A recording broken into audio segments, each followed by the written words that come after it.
तो कहने का भाव है कि उसमें वो भी परमात्मा ने दया करी थी, क्योंकि ये राम कृष्ण भी उसी के बच्चे हैं और ये घने भक्ति धन के संग्रहित था, घने भक्ति धन थे। और वो भक्ति इस समय प्राप्त करी थी उन्होंने, किसी युग में, किसी कलयुग के इस पिछली पीढ़ी में। और जो पार नहीं होंगे वो काल के फंस जाएंगे।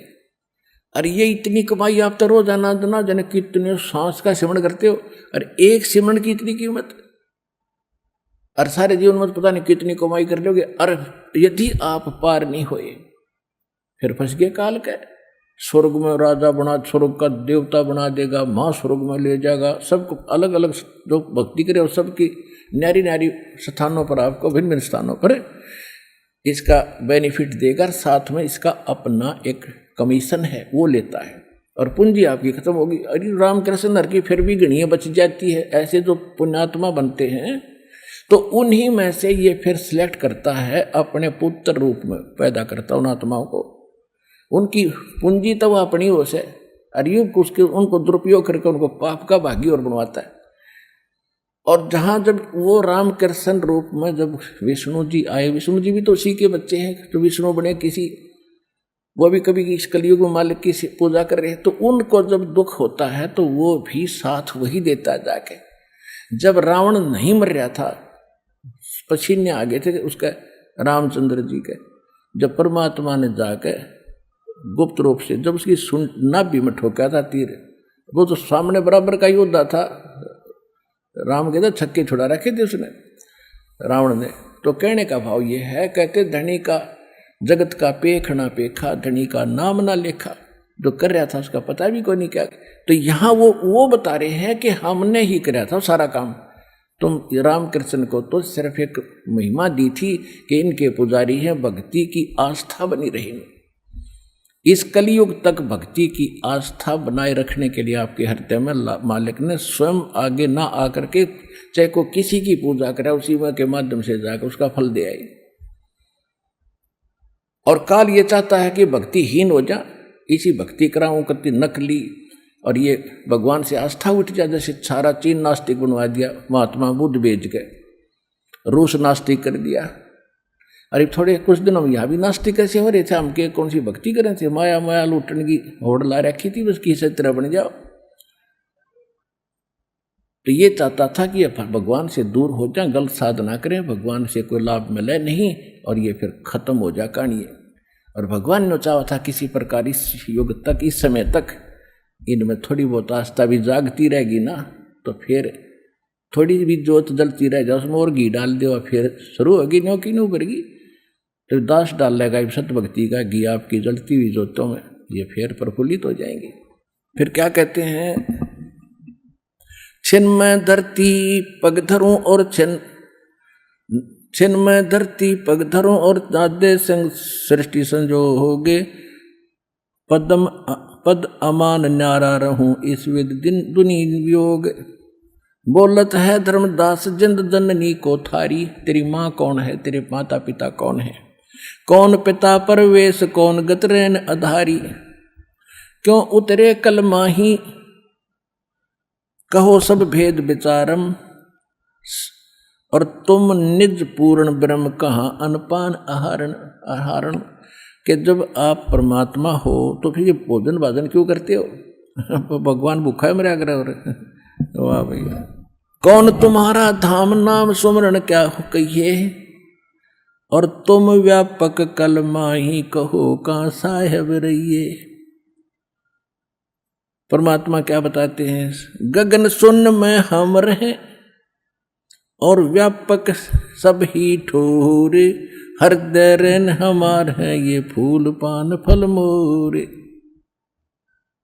परमात्मा कहते हैं कि मैं गगन मंडल में, गगन शून्य में हम रहे, यानी सबसे ऊपर के स्थान पर आकाश में, अर्श कुर्स पर श्वेत गुमट है जहां सतगुरु का डेरा, और व्यापक सब ही ठोड़। परमात्मा बता रहे हैं कि मैं ऊपर रहता हूं सतलोक में, और मेरी शक्ति सब जगह व्यापक है। जैसे सूर्य कितनी दूर है पृथ्वी से, और उसका ताप, उष्णता, उसकी प्रकाश, और यहाँ पर पूरी पृथ्वी घूम रही है जो इसके सामने है।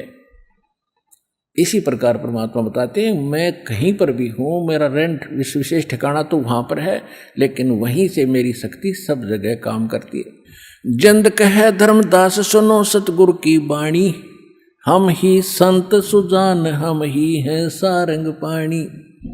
हम उतरे तुम काज सुन से किया पियाना। ओए होए, परमात्मा कहते हैं हम तेरे लिए आए हैं और वहां से प्रस्थान करके गति करके आया हूं। और ये वेद बताते हैं परमात्मा वहां रहते हैं सच ऊपर के लोक में, भवनों ऊपरी तिष्ठति, और वहां से गति करके आते हैं, अच्छी आत्माओं के मिलते हैं। ये भगवान खुद कह रहे हैं, गरीबदास जी बता रहे हैं, हम उतरे तुम काज सुन से कियो पियो न। सुन शिखर से तो ऊपर के आसमानों की चोटी से मैं नीचे आया हूं, और शब्द रूप धर दे समझ बाणी सुर ज्ञाना। नहीं नाद नहीं व्यंद नहीं पांच तत्व आकारम, गुड़िल्ला ज्ञान अमान हंस उतारूं पारम। नरख परख कर देख नहीं भौतिक हम रह काया, हम उतरे तुम काज नहीं कुछ मोह न माया। मैं तो तेरे लिए आया हूं पुण्यात्मा, तुझे समझाने के लिए। आप काल के जाल में फंस गए और तेरे को दलदल से निकालने के लिए आया हूं। गगन सुन में धाम है वो अवगत नगर नरेश, अगम पंथ कोई पावे नहीं ये खुद शंकर शेष। बोलत है धर्मदास सुनो सतगुर सैलानी, नरख परख से न्यारा भेद कुछ अकल अमानी। सुन जंदे जगदीश शीस भगत शरण तुम्हारे, और पोम ही आसन साज कहो तुम अदर अदारे। हमारी अकल ऐसी है, नो कह सुन जिंदा जगदीश, तेरा पैर पग शीस सारा कुछ दिखे, तो मेरे सामने बैठा, नो का मैं ऊपर रहता हूं। अब बता, इतनी अकल हमारे अंदर है। तुम सुख सागर रूप अनूप जो अदर रहाई, नहीं पिंड नहीं प्राण तो किससे बोलो गुसाई। अब नो कह जब तेरा शरीर नहीं है और नो का विधेय बताओ बोलो कैसे, तो परमात्मा ने कहा कि ये शरीर देख मेरा तेरे जैसा नहीं है। सुन गगन में हम बसे और पृथ्वी आसन थी हीरे, धर्मदास धोखा दिलना तुम छानो नीर और खीर। ना मैं जन्मू ना मैं रूहूं और नहीं आऊं जाही। अब जैसे तुम जन्म मर के आते जाते हो ना, ऐसा मेरा आना जाना नहीं है। शब्द विहंगम सोने में ना मेरा धूप न छाही। बोले जंद सुनो धर्मदासा, हमरे पिंड प्राण निश्वासा। गर्भ योनि में हम नहीं आए, मादर पिदर ना जननी जाए। शब्द स्वरूपी रूप हमारा, क्या दिखलावे आचार विचारा। सत्तर ब्राह्मण की है हत्या, जो चौका तुम देवो नित्या। अब क्या बताते हैं कि आप कह रहे कोई मैं पाप नहीं करता धर्मदास, जो तेने चौका लिप्या है ना, रोटी खाना खुना बनाने के लिए जो पोचा मारते हो लिप्या हर गोबर से, इतने पोर्शन में ये 3 बाई 3 फुट का जो तेने बनाया है, इसमें कितना पाप लगा तेरे को। सत्तर ब्राह्मण की है हत्या, जो चौका तुम देवो नित्या। और ब्राह्मण से हत्या जो होई, जल स्नान करत है सोई। एक ब्राह्मण यानी भगत की हत्या का तुम कितना पाप बताते हो, एक ब्रह्म हत्या का, और कितने सुमन कर लो उससे भी पाप ना कटे। तो ये इस तूने परमात्मा के चाहे छोटे बच्चे न मार दे, और चाहे बड़े को, किसी राजा के लड़के को, चाहे तो नवजात शिशु को मार दे कोई, और चाहे 10, 15, 16 साल के को मार दे, राजा को दुख बराबर होया करे। तुम चाहे तो किसी मनुष्य ने मारो, और चाहे छोटे जीव ने मारते हो, उसका पाप भगवान के दरबार में, उसके बच्चे सबका एक जैसा दुख है उसको। तो इसलिए क्या बताते हैं, तुम जो स्नान किया तेने इस तालाब में, और देख तेरे लोटे में पानी जो तू इसमें भर के लाया था, पवित्र जल कहते हो तीर्थ का, देश में कितने कीट वो जीव चल रहे हैं। तो वो एकदम सतब तो रहा, फिर सुनता है भगवान की वाणी को। सत्तर ब्राह्मण की है हत्या, जो चौका तुम देवो नित्या। ब्राह्मण 100 हत्या जो होई, जल स्नान करत हो सोई। चौके कृमि कीट मर जाई, सूक्ष्म जीव जो दर्शे नाही। जो दिखते नहीं वो भी बहुत से ऐसे जीव हैं जो मर जाते हैं, लिपा पोती जैसे पोचे लगाते हो। तो पुण्यात्माओं, यहाँ क्योंकि समय ये थोड़ा होता है और ज्ञान बहुत ज़्यादा बताना होता है, क्योंकि ये ज्ञान आपने कभी सुना नहीं। रामकृष्ण की महिमा तो थोड़ी बता दें तो भी आप सारी समझ जाते रहे, घंटे में सारा कुछ फैसला हो लेता आपका, हमारा प्रवचन का भी आप सुन लेते। अब इसमें प्रत्येक पॉइंट पे आपका क्लियर करना जरूरी होता है कि कहीं आपको और चिंता ना बन जाए, मुश्किल से सिरे चढ़ते। अब ये समस्या ना आ जा किसी भक्त के मन में कि पहले तो लिपा पोती करते थे, आजकल तो ऐसी फर्श हो गया, उसमें फिनाइल लगाए जाते हैं, पोचे मारे जाते हैं, तो पाप तो उनको भी होगा। हाँ होगा, लेकिन ऐसा है कि जैसे कोई किसी ने ड्राइविंग लाइसेंस बनवा लिया और वो गाड़ी चला रहा है और उससे किसी कारण से कोई दुर्घटना हो जाती है और कोई इंसान भी, मनुष्य भी मर जाता है, तो सबसे पहले जांच अधिकारी उसका लाइसेंस देखेगा। ड्राइविंग जो परफेक्ट आदमी है को जान के गाड़ी उठा लिया, तो अनजान है तो फिर इसने बकवाद करी है, जो चला नहीं जानता। तो यदि जिसके पास लाइसेंस है उससे कोई दुर्घटना हो जाती है तो वो 100% बरी हो जाता है लगभग। एक उसको सिर्फ यह है कि जान के मारा नहीं, कोई गाड़ी में गड़बड़ होगी, उसका बचाव बहुत हो जाता है। और जिसके पास लाइसेंस नहीं है और वो गाड़ी चला रहा है और उससे कोई ऐसी घटना घट जाती है, सीधी सजा है, 2 से होनी है।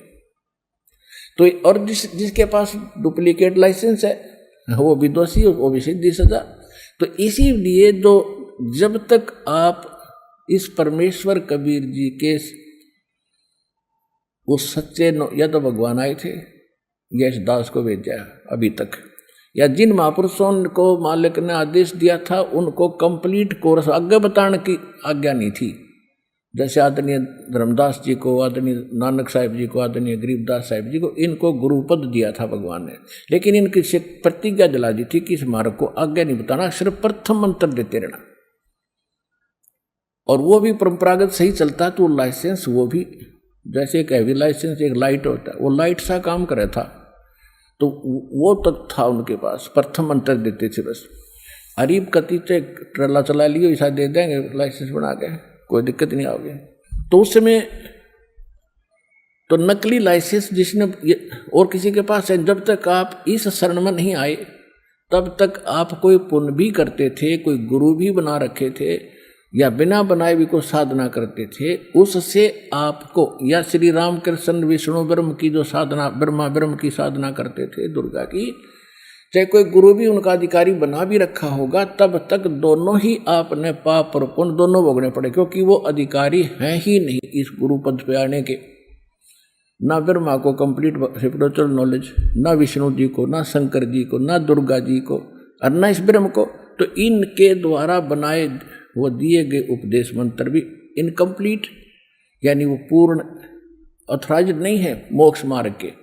तो इसलिए उनकी साधना करने से, बताए मार्ग से, पुण्य करने से, तो दोनों मिलते थे आपको, पाप भी और पुण्य भी आपके दोनों डिपॉजिट होते रहे। तो इस प्रकार से आप मोक्ष नहीं प्राप्त कर सके। और अब क्या होगा, अब आपका जो लाइसेंस बनाया जाएगा, इसमें आपसे अब जैसे आपके वो पाप नहीं लगेंगे जो पोचा लगाते हो, कहीं स्नान भी करते हो, अपने कार्यवश आते जाते भी हो, और किसान खेती करता है, उसमें इतना पाप बताया कि 1 हलाई और 1000 कसाई, इतना पाप एक किसान को लगता है। 1 हलाई में, हलाई बोलते हैं 1 एकड़ जमीन 200 फुट लंबी, 40 फुट चौड़ी, इस क्षेत्र में हल से ऐसे गुड़ाई करते थे, चक्कर काट काट के हल से। तो इस इतने पोर्शन में इतना पाप आली को हो जाता है, 1000 कसाई को पाप लगता है। अब फिर उसे पुण्य भी होता है, जब खेती वो तैयार करता है, जीव जंतु ना जाने को, पशु भी खाते हैं, पक्षी भी खाते हैं, और चींटी भी ले लेकर बिलों में घुस जाती है, वो पुण्य होता। तो दोनों लिख दिए जाते हैं, उसके पाप भी और पुण्य भी। ऐसे ही मजदूर कस्सी से काटता है, ना जाने कितने कीड़े मकोड़े काटता है, तो वो पाप उसके अलग लिखे जाएंगे। तो इसी पर जब हम इस परमात्मा की भक्ति से, इस मंत्र सतनाम दास से उपदेश ले लोगे, फिर आप पर ये लागू नहीं होंगे, क्योंकि आप ट्रेंड कर दिए गए हो। इच्छा कर मारे नहीं, बिन इच्छा मर जावे, कह कबीर तास का पाप नहीं लगावे। और फिर लाइसेंस हो गया, तो अब आपके पाप नहीं लगेंगे, जान के करियो ना।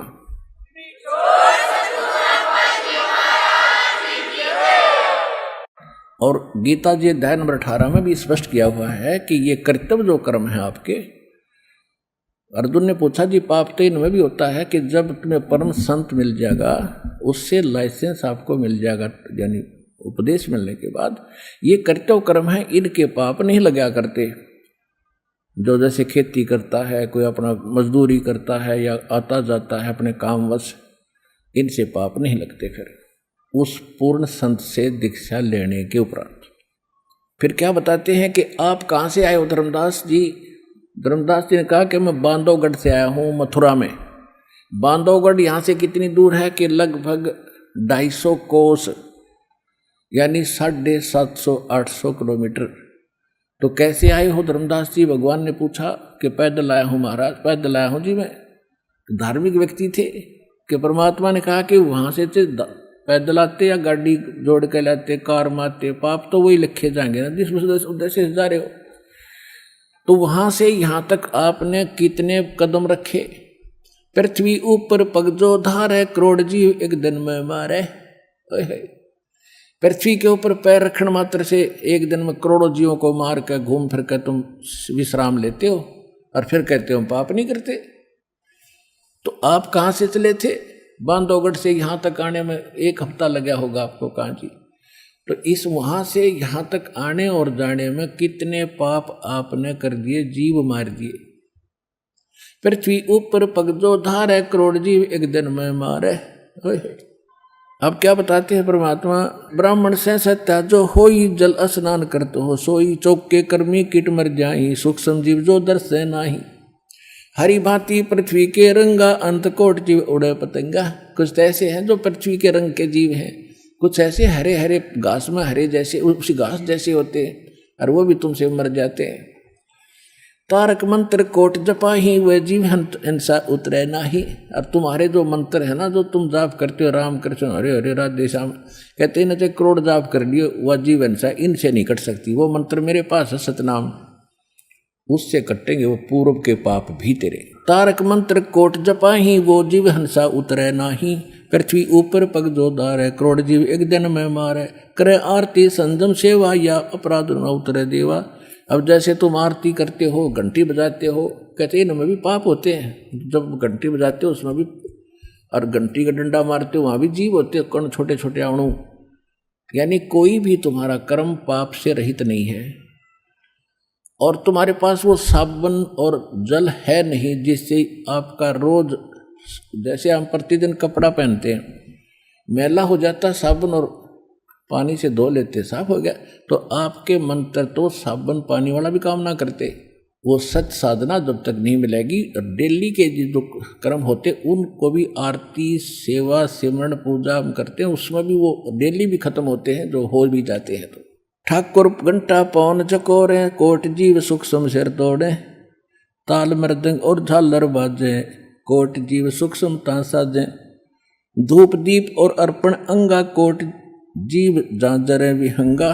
एती हिंसा करत हो सारे, कैसे दीदार करो करतारे। स्वामी सेवक बूढ़त बारा, मार पड़े दरगह जमजेरा।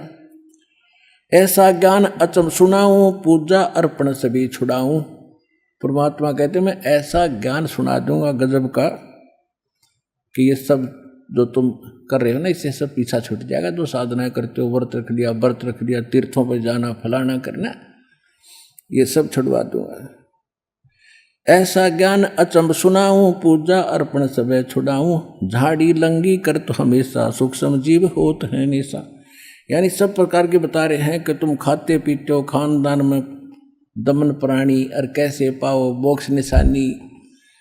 तुम फ्रेश होने जाते हो उसमें पाप हो, पेशाब करते हो उसमें पाप हो, खाना बनाते तब पाप हो, और उधर से कहते हो हम पाप नहीं करते। यानी इतना लेखा दिखा दिया परमात्मा ने, कलेजा हल गया उसका, धर्मदास का। और जब परमात्मा ने इतना कुछ कहा वो फिर भी ना मान्या।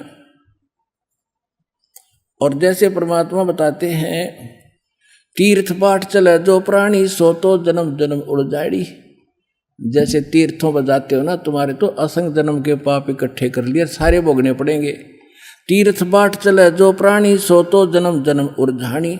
जा तीर्थ पर कर है दानम, आवत जात जीव मरे अरबन। अब दान करने तुम तीर्थ पर जाओ हो, आन जाने में पाप ने इकट्ठे कर लिया, पुण्य करके आओगे को धर्म तो घर कर लो, गांव में कर लो, किधर भंडारा करके, वो तीर्थ पर घना धर्म होगा। आवत जाते जीव मरे अरबाना, अरबों जीव मार देते हो। पर भी लेन जात है दुनिया, हमारा ज्ञान किने ना सुनिया है। कहते पर भी लेन जाते हो, कहाँ कहाँ पाप इकट्ठा करने, और हम ज्ञान बताते हो उसको कोई नहीं सुन रहा है। पर भी लेन जात है दुनिया, हमारा ज्ञान किने ना सुनिया। गोते गोते पढ़े भारम, गंगा जमुना गए केदार। जितने गोते मारो ना उसमें उतने पाप में ग्रस्त होते जाते हो तुम। गंगा जमुना से केदारनाथ बजा लियो। लोहागर पोकर की आशा, अंतकोट जीव होत विनाशा। पाती तोड़ चढ़ावे अंदेश, जिनके कदे ना कट हैं फंदे। गंगा काशी गया प्रयागु, बहोर जाए द्वारका ले दागु। हर पैड़ी हर द्वार हमेशा, ऐसा ज्ञान देत उपदेशा। जा गुरुआ की गर्दन मारम, जो जीव बर्मा व आचार विचारम। परमात्मा कह रहे हैं कि जो कहते हैं ना तीर्था पर जाओ, हर की पैड़ी पर जाओ, वहाँ पर भी लगे, कहते ऐसे ऐसे गुरुओं की गर्दन मारम, कहते उनका तो जूते मारे। गरीबदास जी ने बताया सूक्ष्म वेद में कि झूठे गुरु के लित्र लावे और गर्दन काट घसीटे, और वाके पीटे पाप नहीं है, उसने जरूर पीटे। तुम ना पीटियो किसी ने, तो वैसे कहने की बात है, जैसे कह देते हैं ना, एक कहने का भाव ये है कि ऐसे नालायक तो बच कर है, पीटा छेती नहीं करते। तो संत वैसे एक उदाहरणार्थ कहते हैं, जैसे कोई बच्चा शरारत कर रहा होता है, उसने कहते दूर मर ले, तू मर ले का मतलब ये ना तुम मरे जा सुसाइड कर ले, उसने कहते दूर बैठ जा। तो इसी तरह ये संतों की जो वाणी है, वैसे वो किसी उद्देश्य से कही है, उनका अर्थ ऐसा नहीं होता। तो कहते हैं झूठे गुरु का लित्र लावे, हर गर्दन काट घसीटे, और वाह के पीटे पाप ने, उसने जरूर पीटे। कहने का भाव उतना निकम्मा है, आप कर्म बिगाड़े और तुमने गुमराह किया कर रहा है, इतना अनमोल जीवन को नाश करता है। तो यहाँ क्या बता रहे हैं कि जैसे ऊपर बताया है ना, भी लोहागर पो कर्म जावे, वहां जावे, फलाना पर भी लेने जा, गंगा जमुना पर नहाने जा, केदारनाथ पर जावे। ऐसा ज्ञान जो देत उपदेशा, हर पैड़ी हर द्वार हमेशा, ऐसा ज्ञान जो देत उपदेशा। जा गुरुआ की गर्दन मारम, जो जीव भरमावे आचार विचार। जो इस तरह की बकवाद मुड़ जा रहा है, वो नकम्मा आदमी है, वो संत नहीं है। फिर क्या बताते हैं, पिंड प्योहा भौतक जाही, बद्री बोध सुनो चितलाई। कोई पिंड प्योहा में जाकर पिंड भरवाते हैं, कोई बद्रीनाथ में जाते हैं। पिंड प्योहा भौतक जाही, बद्री बोध सुनो चितलाई। सरजू कर स्नान हजूमम, अंतकोट जीव गाली धूमम। पिंड प्रधान मुक्ति ना होई, भूत जुनी छूटत है लोई। अब परमात्मा बता रहे हैं, जैसे धर्मदास जी पूछ रहा था जी, जैसे पिंड दान करते हैं उससे लाभ होता है। परमात्मा बोले भाई क्या लाभ हुआ, पिंड दान कर दिया, भूत दुनी छूट गई, गधा बन गया तेरा पिताजी, खाक कल्याण करा दिया उसका। भूत जुनी चा छूटे है, पिंड पर दान करंत। गरीबदास जिंदा कहे, नहीं मिले भगवंत। कहते भूत जुनी तो छूट गई, क्या फायदा किया, भगवान मिल गया उसको, फिर गधा बन गया अगले जुनी में। तो ये है तुम्हारा ज्ञान, और हम जो बता रहे से दोनों संकट मिटेंगे। जय सतगुरु की संगत करते, सकल कर्म कट जाई। अमरपुरी पर आसन होते, जहां धूप ना छाई। तो पुण्यात्मा आज तो इतना ही सत्संग करते हैं, क्योंकि ये तो दास ये कथाएं परमात्मा की पूरी 5-5 दिन में होया करती। सत्संग शुरू में करते थे, फिर बीच में जब पता चला कि परमात्मा को उजागर करना है, पहले भगवान इनके हृदय में जचाना है, तभी तो मानेंगे कबीर जोड़, तभी इस वाणी को सच्ची मानेंगे। तो अभी तो शुरुआत है, ये तो एक हफ्ते में जाकर पूरा हुई दोनों का प्रसंग, और सारा सबको समझाने के लिए है आधार से। फिर आगे आने वाले समय में ऐसा ही किया करेंगे, एक जनता जाग जा, सब परमात्मा पर लाग जा, या सत्यनारायण कथा तो दास आपको सुनाया करेगा। सत साहिब।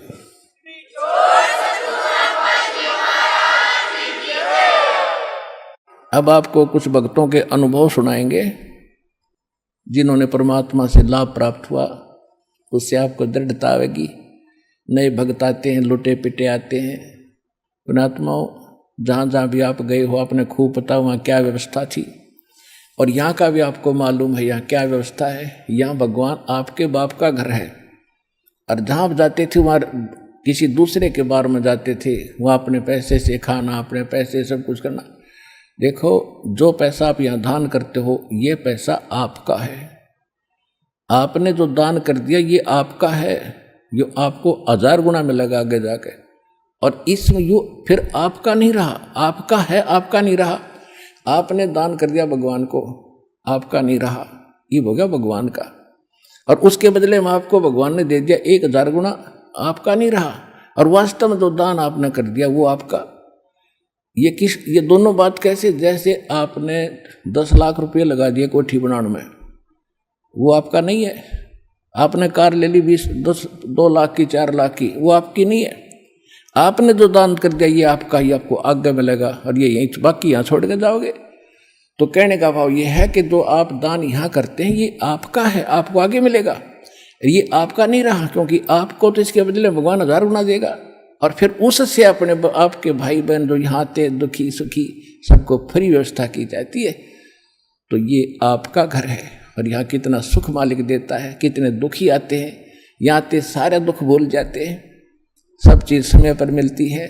सारा बैठन का, ओढ़न का, खाने का, पीने का। आपके भाई बहन जो पुराने हैं आपकी कैसी सेवा करते हैं, कोई घर का सदस्य नहीं कर सकता इतने दिन इतनी सेवा। तो इससे भी आप हिसाब लगा लो आप कहाँ आगे हो।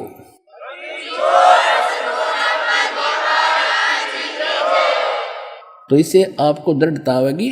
जिन भक्तों पर परमात्मा ने मेहर बख्शी, आप